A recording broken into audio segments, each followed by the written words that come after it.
अस्सलामुअलैकुम व्यूअर्स, पेश खिदमत है रिलेटिव प्रोनाउन के टॉपिक पर प्रैक्टिस एक्सरसाइज नंबर 5। अपने नए आने वाले व्यूवर्स को थोड़ा सा गाइड कर दूं। व्यूवर्स, हम इस वक्त स्टडी कर रहे हैं पार्ट्स ऑफ स्पीच को। पार्ट्स ऑफ स्पीच में हमारा second part of speech pronoun चल रहा है। प्रोनाउन की डिफरेंट काइंड्स को हम एक्चुअली स्टडी कर रहे हैं, जैसा कि पर्सनल प्रोनाउन हमने पढ़ा, रिफ्लेक्सिव प्रोनाउन, एम्फैटिक प्रोनाउन, और इसी तरह अब हमारा चल रहा है रिलेटिव प्रोनाउन। तो रिलेटिव प्रोनाउन के ऊपर इस वक्त हमारी ये प्रैक्टिस एक्सरसाइज का सिलसिला शुरू हुआ है। इससे पहले 15 टेक्स्ट वीडियोस जो हैं उसके अंदर रिलेटिव प्रोनाउन का जो टॉपिक है उसको बड़ी डिटेल में एग्जांपल्स की मदद से समझाया गया है। 15 टेक्स्ट वीडियोस के बाद एक करेक्शन ऑफ एरर्स वाली वीडियो है। करेक्शन ऑफ एरर वाली जो वीडियो है उसके अंदर करेक्शन के तमाम रूल्स पढ़ाए गए हैं, और ये वही रूल्स हैं जो हमने टेक्स्ट वीडियोस के अंदर पढ़े हैं। तो करेक्शन ऑफ एरर वाली जो वीडियो है उसके अंदर ये रूल्स आके रिवाइज हो जाते हैं। दूसरा, इस वीडियो से स्टूडेंट को अपनी डिफरेंट गलतियों की निशानदेही हो जाती है। कॉमनली जो स्टूडेंट्स मिस्टेक्स करते हैं लिखते हुए, उन मिस्टेक्स की निशानदेही की गई है और फिर उनको करेक्ट कैसे करना है ये बात भी उस वीडियो के अंदर बताई गई है। तो एक करेक्शन ऑफ एरर वाली वीडियो, उसके बाद ये 5 वीडियो जो हैं ये प्रैक्टिस एक्सरसाइज वाली वीडियो है, जिसमें इससे पहले 4 वीडियो है, 5वीं वीडियो आप इस वक्त देख रहे हैं। तो टोटल 21 वीडियो जो हैं वो रिलेटिव प्रोनाउन के टॉपिक के ऊपर बनाई गई हैं। तो ये बस जॉब थोड़ी सी हेक्टिक है, लेकिन एक बात की तसल्ली है, एक बात की गारंटी है कि अगर आप रिलेटिव प्रोनाउन के टॉपिक को मुकम्मल तौर पर सीखना चाहते हैं, हर हवाले से हर इसके सेगमेंट को और इसके यूज को प्रॉपर वे में समझना चाहते हैं, तो अगर आप इन 21 वीडियोस को गौर से देख लेते हैं, प्रैक्टिस एक्सरसाइजेस को सॉल्व कर लेते हैं, तो इसके बाद इंशाल्लाह मजीद आपको इस टॉपिक को किसी और बुक से या किसी और चैनल से जो है वो सर्च करने की ज़रूरत महसूस नहीं होगी, क्योंकि इस टॉपिक को मुकम्मल तौर पे कॉम्प्रीहेंसिवली मैंने इन वीडियोस के अंदर जो एक्सप्लेन कर दिया है। और ये जो प्रैक्टिस एक्सरसाइज का सिलसिला शुरू हुआ है, ये बनाने का मकसद मेन तो ये है कि ये जो प्रैक्टिस एक्सरसाइज आप सॉल्व करेंगे ये आपकी सेल्फ असेसमेंट है, ये आपके टेस्ट हैं जो आपने खुद से कंडक्ट कर लेने हैं अपने। वो इस तरह से कि इसके अंदर आंसर्स भी दिए गए हैं, क्वेश्चंस हैं। आप इस प्रैक्टिस एक्सरसाइज को जब सॉल्व करेंगे तो इसके रिजल्ट से आपको पता चल जाएगा कि आपने पीछे जो टेक्स्ट वीडियोस के अंदर रिलेटिव प्रोनाउन के टॉपिक को समझा है उसकी आपको कितनी समझ आई है। तो आप ये करेक्शन ऑफ एरर वाली वीडियो, इसके बाद 5 ये प्रैक्टिस एक्सरसाइजेज हैं, इनका फॉर्मेट भी डिफरेंट रखा गया है। तो आप पहली प्रैक्टिस एक्सरसाइज को जब सॉल्व करेंगे तो उसमें अगर तो आपकी एक आध गलती है तो उसका मतलब यह है कि आपको टॉपिक की समझ अच्छी तरह से आ गई है। आप पहली के बाद दूसरी एक्सरसाइज, तीसरी, चौथी, 5वीं यानी 5 एक्सरसाइज एक के बाद दूसरी सॉल्व कर लें। लेकिन अगर आपकी पहली एक्सरसाइज के अंदर थोड़ी गलतियां ज़्यादा हो रही हैं तो उसका मतलब है अभी आपको मजीद इस टॉपिक को समझने की ज़रूरत है। तो इसके लिए आप दोबारा पीछे जाकर जो हैं रिलेटिव प्रोनाउन की जो टेक्स्ट वीडियोज हैं उनको देखें, उनको समझें। अब जो रिपीट करना है, आपने रिवाइज करना है इस टॉपिक को, उसके 2 तरीके हैं।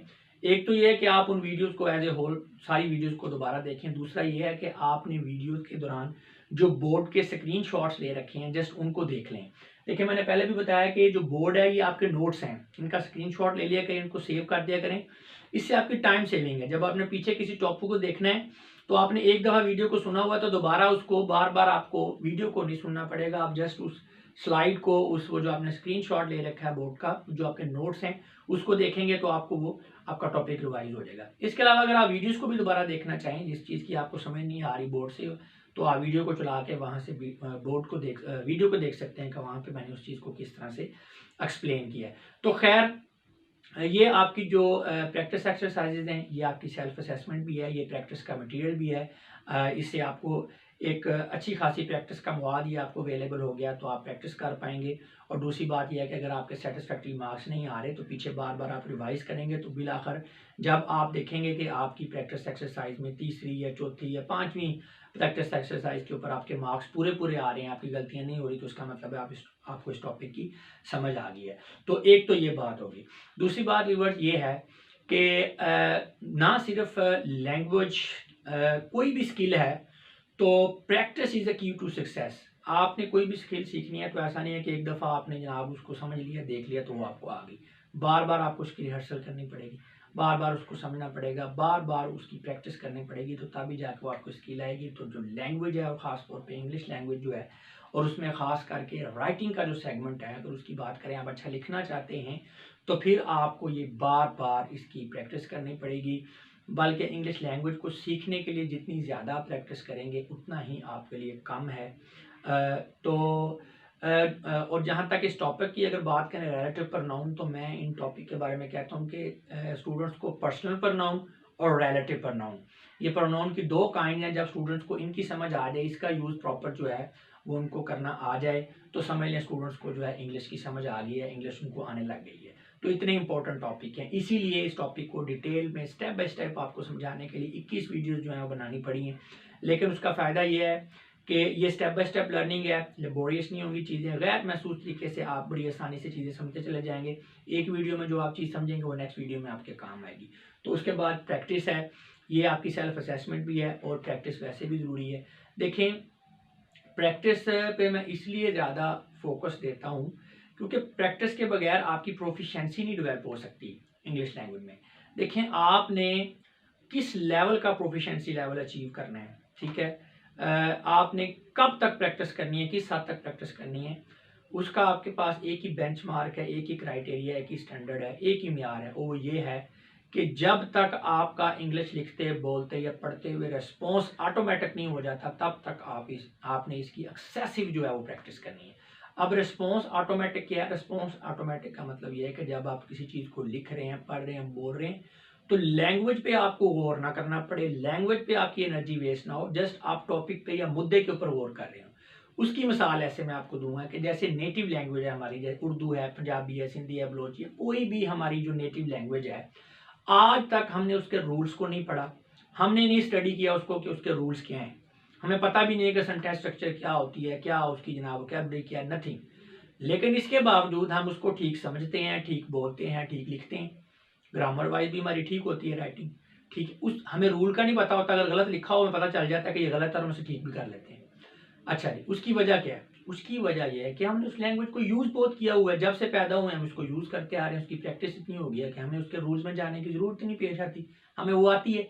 इसी तरह अगर आप इंग्लिश को सीखना चाहते हैं तो उसका प्रॉपर प्रोसीजर तो ये है कि आप इंग्लिश लैंग्वेज को इतना यूज़ करें, और यूज़ में मोस्टली पहले नंबर पे इसकी रीडिंग आती है। एक अच्छा रीडर ही एक अच्छा राइटर बन सकता है, ये बात याद रखिएगा। आपका अगर रीडिंग बैकग्राउंड नहीं है तो आप कभी भी अच्छा नहीं लिख सकते, ठीक है ना। सिर्फ रूल्स को समझ लेने से आप राइटर नहीं बनेंगे। उसकी मिसाल ऐसी है ना, एक स्किल है, आपको किसी बंदे ने बता दिया कि यार ये चीज़ ऐसे चलती है, गाड़ी लगा लें जी, गाड़ी ऐसे चलती है, सबको पता है कि ये गाड़ी का स्टीयरिंग है, ये गियर है, ये ब्रेक है, इस तरह चलती है। लेकिन हर बंदा नहीं चला सकता, वो ही चला सकेगा जो उसकी चंद दिन प्रैक्टिस करेगा, रोड के ऊपर प्रैक्टिस करेगा। इसी तरह इंग्लिश लैंग्वेज आपको रूल्स बता दिए जाएँ, बुक्स पढ़ी हैं, ग्रामर की आपने रट ली है, तो इसका मतलब ये नहीं है कि आप लैंग्वेज के एक्सपर्ट हो गए हैं। लैंग्वेज के एक्सपर्ट आप तब भी होंगे जब आप गाड़ी को ड्राइव करेंगे और रश वाली रोड के ऊपर ड्राइव करेंगे, यानी कि जब आप इंग्लिश लैंग्वेज में कुछ लिखेंगे एंड वैरायटी ऑफ मटेरियल लिखेंगे, प्रेसी लिख रहे हैं, ऐसे लिख रहे हैं, शॉर्ट ऐसे लिख रहे हैं, ठीक है, डिफरेंट तरह का मटेरियल लिख रहे हैं, कॉलम लिख रहे हैं, तो फिर आप बनेंगे जी राइटर। तो अब उसमें प्रोसीजर तो यही है कि आप इंटेंसिव एंड एक्सटेंसिव रीडिंग करें, और मैं गारंटी से आपके कहता हूं कि आप बहुत सारा मटेरियल जो है ना इंग्लिश का वो रीड करना शुरू कर दें, तो कुछ अर्से बाद देखेंगे कि आपको उसको ठीक तरह से लिखना भी आता है, बोलना भी आता है, समझ भी आ रही है। हालांकि आपको किसी रूल का नहीं पता, आपको टेंस नहीं आते, आपको ग्रामर नहीं आती, लेकिन आप ठीक लिख रहे हैं, ठीक समझ रहे हैं, ठीक बोल रहे हैं। उसकी वजह क्या है कि आपने इसकी प्रैक्टिस कर ली है। तो असल तरीका लैंग्वेज को सीखने का ये है, लेकिन ये चूंकि एक लॉन्ग टर्म प्रोसीजर है, हमने लिमिटेड टाइम फ्रेम के अंदर इंग्लिश लैंग्वेज को सीखना है, हमने एग्जाम्स में अपीयर होना है, हमने आइल्स देना है, हमारे और बहुत सारे मकासद हैं इस लैंग्वेज को सीखने के लिए। तो फिर हमारे पास ये एक शॉर्टकट है कि हम ग्रामर सीख लें, हम टेंस सीख लें, हम वोकैबुलरी को सीख लें, पेयर ऑफ वर्ड सीखें, हम इसके जनाब प्रोवर्ब्स से हम आगाही हासिल कर लें। तो ये जितनी भी चीज़ें हैं ये शॉर्टकट है, ये ज़हन में रखें। प्रॉपर तरीका नहीं है लैंग्वेज को सीखने का, ये शॉर्टकट है। लेकिन ये शॉर्टकट भी इतना शॉर्ट नहीं है जितना लोग इसको समझ लेते हैं। शॉर्टकट से मुराद मतलब ये ऐसा नहीं है कि आपने जी ये सारे रूल्स पढ़ लिए, पार्ट्स ऑफ स्पीच पढ़ लिए एक दफ़ा, ये वीडियो से गो थ्रू हो गए, चलें जी आप तो अलामा हो गए, इंग्लिश आ गई। नहीं, ऐसा नहीं हो सकता। ये आपके जो ग्रामर के रूल्स हैं, ये आपके parts of speech, tense, passive voice, narration, जितनी भी चीज़ें हैं, ये जस्ट इंग्लिश लैंग्वेज से आपकी फेमिलियरिटी डेवलप करवाते हैं। लैंग्वेज आपको आएगी प्रैक्टिस से। जब आप इन रूल्स को अपने सेंटेंसेस के अंदर अप्लाई करेंगे, बार बार यूज़ करेंगे, बार बार यूज़ करेंगे, तो बार बार प्रैक्टिस करने से क्या होगा, ये सारी चीज़ें आपके लाशऊर के अंदर फीड हो जाएंगी, ठीक है। फिर क्या होगा, फिर आपका रिस्पॉन्स ऑटोमेटिक हो जाएगा, यानी आप लिखेंगे, लिखते हुए आपको रूल्स पे गौर नहीं करना पड़ेगा, आपको ये नहीं सोचना पड़ेगा कि यार यहाँ पे हेल्पिंग वर्ब कौन सा यूज करना है, यहाँ पे हमने एक्यूजेटिव केस यूज करना है या नॉमिनेटिव केस यूज करना है, कोई आपको इस तरह से सोचना नहीं पड़ेगा, बस आप लिखते चले जाएंगे, आपका गौर जो आपका जो फोकस है वो टॉपिक पे होगा। लेकिन जब आप लिख लेंगे अपनी तहरीर को तो ग्रामेटिकली बिल्कुल ठीक होगी, क्योंकि वो चीज़ें आपके लास्ट आउट के अंदर आ गई। तो ये लेवल आपने अचीव करना है, इसके लिए प्रैक्टिस बहुत ज़रूरी है। अब प्रैक्टिस के लिए मेरी कोशिश होती है कि जहाँ तक मुमकिन हो सके मैं आप लोगों को प्रैक्टिस मटेरियल जो है वो फराहम करता हूँ। हर टॉपिक के साथ मैं प्रैक्टिस एक्सरसाइजेस साथ साथ करवा रहा हूँ टॉपिक वाइज, लेकिन इसके बावजूद भी कमी रह सकती है। तो उसकी वजह यह है कि यूट्यूब का ये फोरम है, मैंने असल में टॉपिक को लेक्चर्स को कवर करवाना होता है, तो बहुत ज़्यादा मैं प्रैक्टिस एक्सरसाइजेज नहीं के ऊपर ही सिर्फ वीडियो नहीं बना सकता। इसलिए मैंने हर वीडियो के आखिर में एक लिस्ट दी हुई है रिकमेंडेड बुक्स की, वो सजेस्टेड बुक्स हैं और उनके अंदर जो है वो टॉपिक वाइज प्रैक्टिस एक्सरसाइजेज मौजूद हैं। आप जब यहाँ से ये जो एक्सरसाइज हैं इनको सॉल्व कर लें और उसके बाद आप ये समझें कि भाई आपको मजीद प्रैक्टिस की ज़रूरत है, तो आप वो बुक्स कंसल्ट कर सकते हैं। अब वो बुक्स भी एक लंबी चौड़ी लिस्ट है, तो सारी बुक्स को ही कंसल्ट करने की ज़रूरत नहीं है, उसमें डिफरेंट लेवल डिफरेंट ग्रेड्स की बुक्स है, तो आपने अपनी सूटेबिलिटी को देखना है। अगर तो आप बेसिक लर्नर हैं तो आप छोटे ग्रेड की बुक जो है वो यूज़ करें, मैट्रिक लेवल की या उससे नीचे के लेवल की। अगर आप समझते हैं कि बेसिक लेवल्स की आपको इंग्लिश आती है, आप जस्ट एडवांस लर्निंग में जाना चाह रहे हैं, तो आप बेस्ट लेवल की जो है बुक उसको स्टडी करें। और उसका तरीकाकार ये है कि जब आपने बुक परचेज करनी हो तो आप बुक स्टॉल पे जाएं और 2-4 बुक्स जो हैं जो आप समझते हैं कि ये आप लेना चाह रहे हैं तो उनको निकाल के वहाँ से थोड़ा सा देख लें, उसमें से गो थ्रू हो जाएं। जब उनको देखेंगे तो आपको पता चल जाएगा कि ये आपको सूट करती है या नहीं करती। लेकिन एक बात याद रखिएगा कि एक वक्त में आपने 1-2 बुक्स ही कंसल्ट करनी है, ये नहीं कि सारी आप ढेर लगा लें किताबों का। लेबोरियस नहीं करना, चीज़ों को कॉम्प्लेक्स नहीं बनाना, इजी वे में सिंप्लिसिटी से आपने पढ़ना है। तो वैसे तो अब अगर हम बात करें ना सिर्फ रिलेटिव प्रोनाउन की, तो इसकी तो काफ़ी ज़्यादा प्रैक्टिस आपकी हो जाएगी इन 6 एक्सरसाइजेस को सॉल्व करने के बाद ही। लेकिन इसके बावजूद भी ना सिर्फ रिलेटिव प्रोनाउन बल्कि दूसरे टॉपिक्स भी उनके लिए मैंने बुक सजेस्ट की हैं, आप उनको कंसल्ट कर सकते हैं। और अब बात करें हम इस एक्सरसाइज की, तो इसमें क्या है कि 30 क्वेश्चंस हैं। 30 क्वेश्चन में हर एक क्वेश्चन के अंदर 2 सेंटेंसेस दिए गए हैं। अब इन 2 सेंटेंसेस को आपने अप्रोप्रिएट सूटेबल कनेक्टिव के साथ इनको जोड़ना है, ठीक है, 2 सेंटेंसेस का एक बनाना है। तो ये चूंकि हमारा रिलेटिव प्रोनाउन का टॉपिक है, तो डेफिनेटली वो जो कनेक्टिव आप बीच में लगाएंगे वो आपका क्या होगा, वो कनेक्टर आपका होगा रिलेटिव प्रोनाउन, ठीक है ना। तो रिलेटिव प्रोनाउन के साथ आपने जोड़ना है, लेकिन इनको जोड़ते हुए अपने सेंटेंस की सेंस का भी ख्याल रखना है, सेंटेंस के स्ट्रक्चर का भी ख्याल रखना है। यानी ये नहीं कि आप रिलेटिव प्रोनाउन लगा दें बाकी सेंटेंस आपका सारा खराब जा रहा हो। तो ये चीज़ डेफिनेटली आप वही लोग समझ सकते हैं और वही इन 2 सेंटेंसेस को कनेक्ट करके आपस में रिलेटिव प्रोनाउन की मदद से एक सेंटेंस बना सकते हैं जिन्होंने रिलेटिव प्रोनाउन के टॉपिक को पीछे समझा हुआ है। इसलिए अगर आपको रिलेटिव प्रोनाउन का टॉपिक नहीं पता ठीक तरीके से, तो इस एक्सरसाइज से आप कोई ज़्यादा बेनिफिट नहीं हासिल कर पाएंगे। इसलिए पहले आप रिलेटिव प्रोनाउन के टॉपिक को समझें, उसके बाद आप करेक्शन ऑफ एरर्स वाली एक्सरसाइज को सॉल्व करें। इससे पहले 4 प्रैक्टिस एक्सरसाइज हैं उनको सॉल्व करें और ये 5वीं वाली एक्सरसाइज फिर सॉल्व करें। तो फिर आपको मज़ा भी आएगा और आपकी असेसमेंट भी ठीक होगी और आपको समझ भी सही तरह से आएगी और इस एक्सरसाइज का, इस प्रैक्टिस का, इस ड्रिल का भी फ़ायदा आपको तब ही होगा। और एक जो आपका जो आपने कनेक्टर लगाना है बीच में, वो एक से ज़्यादा हो सकते हैं। जैसे कि बाद औक़ात हु है और हु के साथ दैट भी यूज़ हो सकता है, यानी किसी जगह पे हु भी यूज़ हो सकता है, दैट भी हो सकता है। तो जहाँ पे 2 यूज़ होते हैं तो मैंने 2 लिखे हुए हैं आंसर के अंदर। आंसर के अंदर मैंने 2 ही लिखे हुए हैं, एक को ब्रैकेट के अंदर लिख लिया है जो फर्स्ट प्रायोरिटी पे यूज़ होता है, जो मेन वो लिखा हुआ है, और साथ में ब्रैकेट के अंदर भी एक जो है रिलेटिव प्रोनाउन लिख दिया है। जो पैरेंथेसिस के अंदर जो है या ब्रैकेट के अंदर जो रिलेटिव प्रोनाउन लिखा हुआ है, उसका मकसद यही है कि आपको ये बात निशानदेही की गई है कि यहाँ पे ये दोनों प्रोनाउन यूज़ हो सकते हैं। तो इसलिए जब आपने आंसर लिखना है तो आपने, अगर किसी जगह पे आप समझते हैं कि यहाँ पे 2 रिलेटिव प्रोनाउन यूज़ हो सकते हैं, तो आपने अपने आंसर में 2 प्रोनाउन ही लिखने हैं।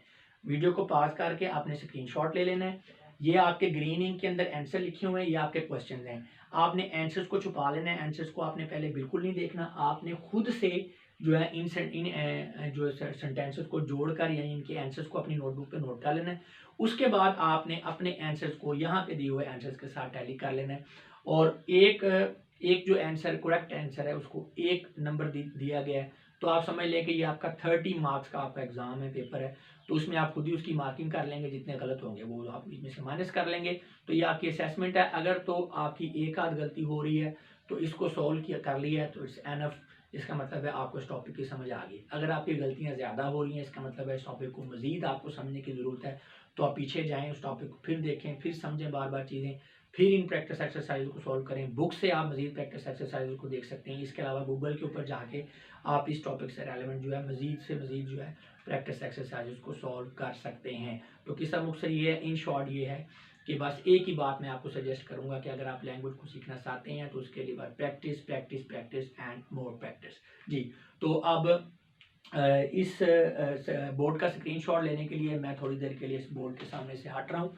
आप इसका स्क्रीनशॉट ले लें और बाद में इसको आप सॉल्व करें। जी, तो अब आखिर में I want to wish you a very good luck, not only for this exercise but also for your journey of English language learning. अब मैं आप लोगों से इजाज़त चाहूँगा। आपकी समातों का बहुत बहुत शुक्रिया। अपना बहुत सा ख्याल रखिएगा। खुदा हाफिज़।